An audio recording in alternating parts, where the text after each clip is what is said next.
This is a presentation that I've been wanting to record for a while. I put it together after I came back from the Traffic and Conversion Conference in San Diego, put on by internet marketers, and really has impacted a lot of my thinking about what needs to happen in 2014 for sales organizations and marketing organizations. Been delivering the presentation for a number of my clients and prospects as well, and I think people can get some good value out of it. So I wanted to actually get it recorded for you. Should be about 30 minutes. I'm going to try to move quickly through the slides, and if you have questions or comments, I really invite you to use the comment section below, or you can email me directly by visiting my site there.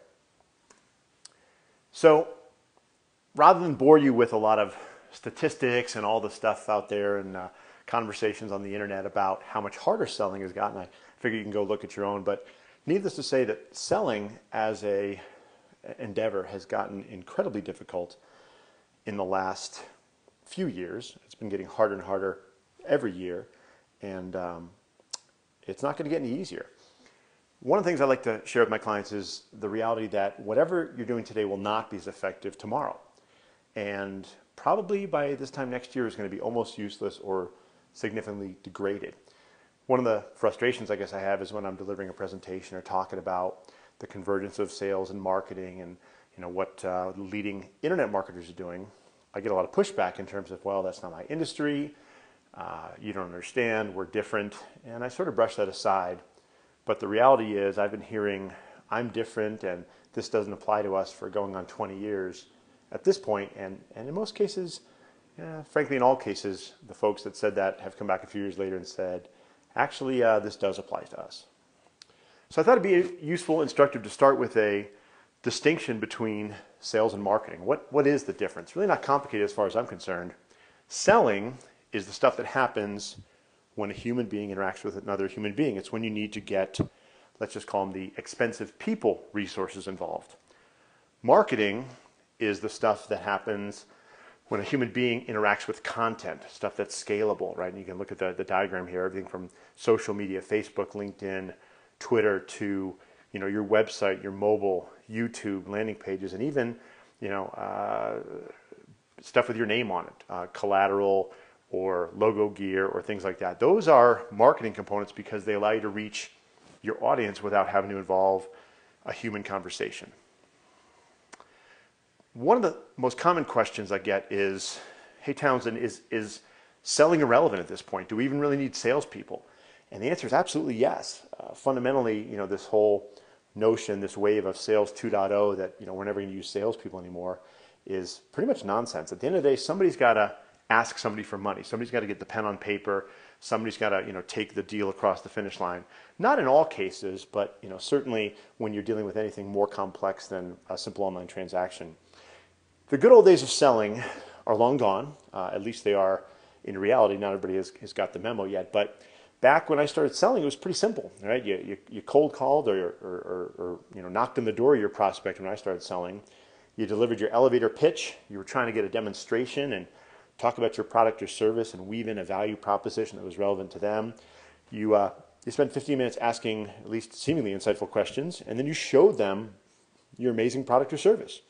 When they were wowed by how great your service was, you sent a proposal, and then you spent some time checking in and touching base, and bada bing, bada boom, one day you got a commission check. Well, unfortunately, as I said, it doesn't work that way anymore, and if you're still selling that way, I've got bad news, you need to stop.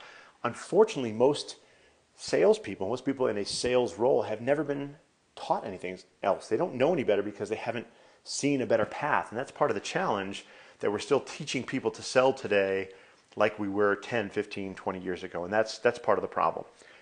These days, when I'm talking to my client about a sales process, this is a simple sales interaction framework. I say sales interaction framework because I'm talking about the interaction between the salesperson and the prospect. And versus the old days of cold call, demonstrate, propose, follow up, you had 4 boxes. You got a lot of boxes on the screen, and this is not a perfect or the only sales process map, but it's a pretty good one. And I have a lot of people take a look at this and say, wow, that's a lot of steps, that's a lot of work, that's a lot of meetings. And the answer is, you're right. If you're selling into a complex world where buying itself is even complex in this day and age, selling is not going to get any easier. The point I'm making here is that buyers today are not only faced with more simultaneous opportunities to better their business, more technologies, more services, more products that they're trying to assess and evaluate or being told to go look at. There's more information about each of these products and services available on the web. I've heard a statistic that buyers want to be 60% of the way through the sales process before they talk to a salesperson. Fundamentally, that doesn't necessarily mean they don't want to talk to a salesperson. They don't want to be sold to. They're not ready to enter into a real buying process until much later in the game. And that's because they have to do so much more work to educate themselves. So this is the model that I use to describe the buying process. And it really is a human mind map, if you will, of how individuals come to evaluate a new product or service, or really any idea that comes in their consciousness. They start out ignorant of the idea, the process, the service, the situation. At some point they gain awareness, but that doesn't necessarily mean they're going to do anything about it. Hopefully, at least from a salesperson's perspective, they come into a curiosity mode where they start looking to learn. That's usually when they hit your website, when they download the ebook, the white paper, etc. But that doesn't mean they're buying yet. They're really, as you can see on the left, in the education process. Initial engagement is how I define the point where they start to think about how whatever the topic is might be currently being used by others. Personal engagement is when they start to bring it internal to themselves or their company. And then full engagement is really when they're entering into the buying process and determining how they're going to buy or invest in the solution. As you can see, the model moves continually through that into adoption and utilization and potentially even evangelism. And I guess I'd invite you to think about new products or services, or just things in your life that you've come across, and how did you get to the point where you either started thinking about using it or buying it, decided to use it or buy it, and then became a raging fan of it. My guess is it's something along the lines of this model. Here's the real problem that we're dealing with. And I'll take a minute on this slide because I think it's really important. People talk about the sales cycle, and I hear a lot of companies kind of wringing their hands and gnashing their teeth and saying, well, how do we shorten the sales cycle? And the answer for me is, well, you first have to understand how sales cycles, how buying cycles work. And in fact, most situations, most complex selling environments involve at least two phases of a cycle. And I'll walk you through this real quickly. The green line represents the buyer's energy output over time. The blue line represents the seller's energy output over time. And this is a lot how most deals that I see sort of come to be. Early on, there's some sort of initial interest expressed by the buyer. Could be a request on your website, visiting a trade show booth, doesn't really matter. We obviously take that as a selling motion, although it probably is more likely an interest and education cycle. And we go along our regular sales process. Educate the prospective buyer, do the demo, give them the proposal, and then continue to follow up and try to close the deal. Well, as you can see, what actually happens is the buyer's energy actually drops pretty precipitously to almost nothing right after they've gotten the basic information for their education process, the demo and the proposal. We still think they're in the buying process. They've gotten their initial, knowledge bump, the information they needed, and they go back to doing their regular job, or perhaps they're distracted by something else. So there's a lot of wasted energy on buyers who aren't really buyers by sellers who think they're in a sales process. Well, some time goes by, and sometime down the road, could be 3 months, 6 months, 9 months, 18 months, the buyer wakes back up from their slumber, or they get undistracted from other things, and they decide now we're ready to really buy this for real. Could be we were dealing with a budget cycle, could be they had to deal with other priorities, who knows, and they go back into the buying mode. Well, one of two things happens.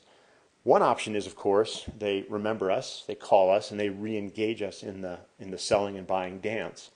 However, even in those cases, chances are they probably are going to go out and look at a couple other potential vendors as well. So whether we're involved or not, there's going to be competition.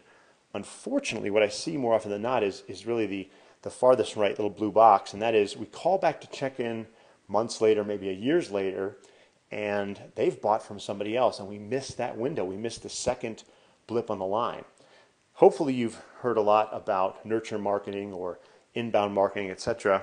I put a little line here in orange that represents, at least in my mind, what I think the role of marketing should be, and that is to maintain a level of presence in front of the prospect through the interest and education cycle into the buying cycle, such that when we come back on their radar, or this initiative comes back on their radar, that they think of us, that we're in their consciousness, we're in their email feed. That's no easy task. It's not as simple as bombarding them with your newsletter or specials or follow-up, and we'll talk more about that in the next few slides. It's really not all that complicated, right? Getting in on the initial wave requires a very focused effort around outbound sales, a lot of cold calling, or content marketing. But fundamentally, that outbound effort can't be around trying to pitch people. It has to be around introducing and educating, etc., or you're just going to annoy them. The second circle there, number 2, really requires effective nurture marketing, or just dumb luck, if you're going to catch that second wave. And number 3 is really what happens if you fail to field an effective nurture marketing effort. The hard part, right, the part that is complicated, is consistent execution, because this represents a simple continuum of the things we're going to need to have happen along the path in order to stay relevant in their world, right? You got to get them to visit your site, open an email. You need to get them to, give you their email address willingly and not opt out. You need a little of their time to spend with a piece of content, or perhaps even an initial conversation. Their name, their number, permission to call, right? That's a key one in 2014. If your sales and marketing efforts are still based on interruptive kinds of tactics throughout the process, you're going to burn a lot of goodwill. Of course, I'm a big advocate, as you guys probably know, of outbound cold calling and aggressive prospecting, but that really needs to happen at the top of the funnel, early on, and we've got to figure out how to get ourselves out of that role of the interruptive person bugging them, and now become a trusted advisor along the path. One of the real challenges, I think, for marketing and sales organizations in 2014 is getting aligned around language and how we talk about what we have, what we need, what we're trying to accomplish. So I wanted to put together a set of what I think of as components that are going to be absolutely critical for the team to be aligned around and communicate around if we're going to be successful. Traffic is king, right? Traffic, everybody sort of intuitively gets as visitors to my website, but traffic to me really represents any movement of a prospect into our field of vision. Certainly could be SEO or pay-per-click, third-party links, social media sites like LinkedIn, Facebook, etc. Affiliate marketing, trade show, outbound prospecting is a traffic source, right? A lot of people don't think of it that way, but that's how we drive traffic. I'll tell you one of the key areas that I'm focused on with my clients in 2014 is how to take the really amazing work that's been going on in the affiliate space, in the B2C and kind of consumer products world, internet marketing world, and apply those principles into the B2B world. And I think it's a really powerful and compelling source of traffic. Real estate really refers to those properties that you have where your prospects will visit or interact with you, right? We all understand the concept of a website, but I would say in 2014, your website needs to look very different than it did a few years ago. If your prime real estate, your front page of your website is still littered with our offers and our services, you got to ask yourself, is that acting to engage my prospects and bring them in? The concept of a website as brochureware is pretty outdated. Things like slide out or pop-up buttons, right, either to deliver surveys or content offers, are a whole new means of creating engagement with your prospects. Content in terms of blog articles, whether they're on your site or third-party sites, are critical. Many companies that I talk to really are just starting to get their head around the concept of a landing page or a squeeze page, which is in many respects replacing the website as the primary vehicle for converting prospects, right? If you're not up on landing pages and squeeze pages, definitely worth a conversation. And finally, mobile. It is absolutely astonishing to me the number of companies that invest lots of money in their content strategy, their marketing strategy, but their emails, their posts, their offers, I can't read them on my iPhone, right? If you're not at least at the point of basic responsive design in your website and ensuring that your emails have high deliverability and readability on a 3.5-inch screen, you're probably not up to speed in what's required for the coming year. As it relates to nurturing, right? Everybody's used the term nurture marketing and gets that. And nurture marketing has come a long way from the days when we thought of drip marketing campaigns, and the concept is still there, but the level of complexity around nurturing has really upped the game entirely. There still exist basic nurture campaigns, regular weekly drip. However, those emails, those articles, whatever you're serving your prospects in terms of content, needs to have real value to them. Can't simply be a PR message or a hey, look how cool we are message. The concept of contextual tracks, if you go to my website, what you'll see is I've organized my content around a couple of what I think of as core conversations that my prospects really care about.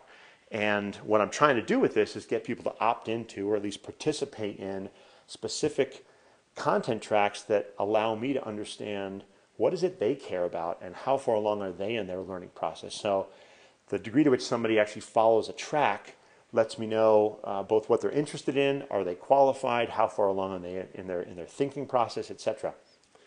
Talking about conditioning and segmentation, the concept of using content to get progressively more intimate information about your prospects is critical. These days, you're lucky if you can get an email address for a download, right? The days of fill out these 6 fields with all this detailed information, your phone number for a white paper are done, right? The conversion rates just keep dropping and dropping. So your nurturing approach has to include getting people in the door with an email so you can market to them, and then serving progressively more valuable content to get additional information and basically, I think of it as buying or bribing it from them with progressively more interesting or engaging or valuable information. And then finally, nurturing really has to take into account the concept of conversion, both in terms of the depth of the relationship, and more importantly, your nurture strategy has to, if you're running a sales organization on the other side, either incent or motivate or lead to some sort of commerce generating action. That could be a simple hand raise, I'd like to talk to somebody, or it could be actually transacting business online. The last box here talks about conversion currency, and what I mean there is really the stuff you've got to, for lack of a better term, motivate and pay your prospects to stay engaged with you. As I said before, they're going to be engaged with you based on the degree to which you've got valuable content, and by value I mean things that they can use in their everyday lives, their jobs today. The old days of just give me information or curate a couple of articles from other sources, kind of everybody's picked up on that game. So what are you going to provide for your prospects that is going to add value to their life and will keep them coming back, get you to open their email, etc. These are things like how-to guides, instructional videos, tools and hacks, best practices. I've been having a lot of success with contests and sweepstakes where we're giving away or basically providing free very specific services that are prospects want that we would otherwise charge for. There's things like non-cash rewards. I've got one client that's using Starbucks gift cards as a way to incent a virtual conversation. Let us buy you a cup of coffee. Kind of an interesting blending of direct mail with a virtual outreach afterwards. And then ultimately, your conversion has got to be the services and expertise you provide for your existing customers. One of the things I say to my clients all the time is, your most valuable knowledge to your future customers is that which you are doing with your current customers. So how will you take the best practices from the client engagement last week without having to go through a whole, case study and legal rigmarole, and turn that into content that tomorrow's customer can use to help their business and will move them along the path to wanting to work with you? Sales and marketing integration, sort of has a conceptual strategic component, but it also has a very tactical component. And by that I mean when you get that coveted marketing hand raise or a hand raise from your marketing efforts, how will you then convert that to an actual conversation? In a lot of environments, I see sales and marketing so disconnected in that certainly sales will get a lead from marketing, but there's really very little accountability and process related to what is expected from the sales folks to convert that lead. How many touches? What emails will they send? What other steps do they need to take as part of the sales process? So this is just a conceptual map, but the idea is if you're handing leads from sales to marketing, or from marketing to sales, I should say, you need to have a very simple but a very structured and agreed upon means for sales to pursue those and hold sales accountable and make sure that your sales and marketing efforts are integrated, right? Sales may be sending their own emails, marketing is still sending drip emails. It's very simple to drop the ball. It's pretty easy to get sideways and start sending mixed messages. So you have to be on the same page. This is a very simple, actually, campaign that I'm going to be running very soon. And based on when this goes up, you may have already seen this. But the idea is I'm trying to use a blog post to convert to more information and then potentially an actual hand raise, and in my case, an upsell. So I've got a blog post, and the topic is basically it's an email makeover. A client asked me to do an email for them and fix one of their emails they were sending out to get appointments. So I did that for them, turned it into a blog post, right? I was just saying that you need to use the stuff you're doing with your existing clients.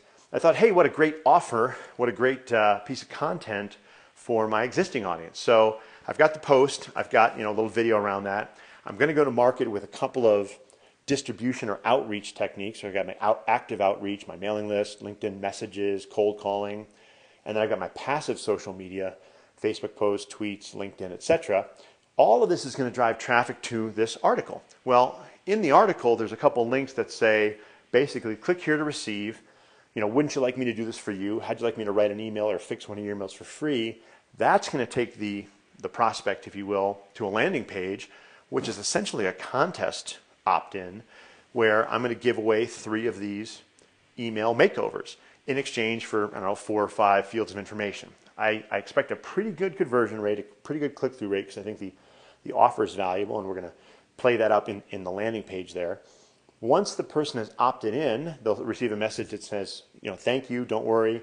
Even if you don't win, you will get one of the, actually you'll get all of the other 3 makeovers that we do, so you have some good content to work with, so everybody wins. But then I'm going to go and try to convert these visitors, these prospects, to another offer, right? In this case, I've got an ebook. It's not a free report in my case, but there's lots of things I could convert to. Would you like to meet? Would you like another ebook or guide, what have you? And then there will be a series of post opt-in emails, all which drive to the same set of desired results. Consuming content, giving me more information, engaging in a way that's productive for both of us, and hopefully moving to the point of actual commerce. So this is just a simple example of a campaign that I'm running. Measurement, metrics, measures, reporting, absolutely critical. And in today's day and age, you got to live and die by the metrics all across the horizon. So I tried to put together a list of what I think are the most important metrics for the, let's call it the conjoined sales and marketing organization to measure, right? Site traffic, are people visiting your site? Your landing pages, are they hitting those pages you've set up to do the conversion? Are they clicking? Are they converting? Your list, are they opting in? Are they opting out? Is your content maintaining your audience or driving them away? Hand raises. I define a hand raise as a simple, point where the prospect says, I'd like to talk, I'd like more information, I want to move over to the human side of the world. And then the rest of these things should look pretty familiar, right? Because they're stuff that are part of my normal sales methodology. Scheduled conversations, advances, new opportunities, qualified opportunities, and of course, closed-won revenue. That's a lot. These are all knowable metrics, or metrics you can find out and can trend and track over time, but you have to be focused on these things or you're going to miss the boat. A couple final thoughts. I think the top one's really important. In today's market, you're competing against no decision, right? Used to be you're worried about your 2 or 3 competitors and who would get the deal. Now everybody's worried that we're going to invest all this time and energy and the prospect does nothing. So you're competing for time and attention. How will you keep them engaged, stay on their radar amidst all the other things, all the other kinds of services and products and opportunities that they're going after? In the relationship with the prospect, if you're starting your conversation at the point where they're, let's say, going shopping, where the shopping is beginning, my personal opinion is you're going to lose. I'd say it another way, that I don't think you deserve the business because you're coming along too late in the game, but the challenge for sales and marketing organizations is really going to be, how do we establish a relationship to build trust and credibility and gain knowledge and intimacy long before they're actually starting the buying process? That presents both a challenge of complexity and also a challenge of economics, right? How do I invest time and energy maybe 12 or 18 months before they're even starting to think about the problem they're going to solve? Because I wait until they have the problem, top of mind, They're calling 3 other vendors, and I'm fighting for mind share. Content, content, content, content. I can't say this enough. The fact of whether you have or do not have valuable, relevant, in the eye of your prospects content is going to determine your future success. It's like the gasoline in this engine. If you run out of content that is valuable to them, things you can produce, share, say, tell them, etc., all you have left to talk about is your own product or service, and that's not going to cut it. Integration of sales and marketing strategy, right? Not just a meeting once a week, but being absolutely on the same page, the same metrics, the same KPIs, the same bonus structure. Having that integration at the strategy level and the execution level is going to determine your success or failure. Sorry to say, but sales and marketing organizations have to move past simply getting along and working together to probably being more like the same organization with the same metrics and the same compensation. One of the questions I get asked a lot is, well, this is a ton of information, Townsend. What do I do next? How do I get started? So I thought I'd put a couple bullet points here that'll get you on the path. And again, if you have any questions, I really hope you'll reach out and ask, send me an email, comment on this, and we'll try to help out. But first and foremost, I think you really need to define your core conversations. What are the things your customers want to talk about? Hopefully you know who your ideal customers are, what they look like, your qualification criteria. Put that aside and go to the other side of the table. Go sit in your customer's chair, your prospect's chair, and ask yourself, what is on their mind? If you're selling analytics or project management software, whatever you're selling, it doesn't matter. That's not what your customers are talking about. They're talking about very specific problems that are relevant to their business. So you need to figure out what the conversations are that your customers are having in the language they're having it, because that's going to drive your content strategy. You got to figure out how to build a content engine, right, and a calendar. And it's not as hard as you think. As I said, the source of your best content is going to come from the work you're doing with your current customers. That said, your support organization or your delivery organization may not be the best bloggers or video writers, or they don't enjoy it. So you need somebody in your organization whose responsibility is to go out, find the content, acquire it, figure out what the best way to produce it is. One of the things that I've been doing for a number of years now is I don't write any of my blogs. Not that I outsource the writing, but I record them into some application that's on my iPhone. I push it up to some sort of server on the web, and I've got somebody who picks it up from there and transcribes it and does the SEO tagging. So my investment for new blogs is very, very low. So sometimes simply separating who owns the content, who's got the knowledge, from who's doing the actual work of capturing and transcribing is really important. You got to start learning to convert. You got to think about conversion. Conversion is one of these things that it's always changing. It's very complicated, and a lot of people don't do it well. So learning conversion as a part of your game and mastering conversion is like any other sport, right? You have to pick up the batting drill or the throwing drill or the skating drill, right? You have to master this as a component.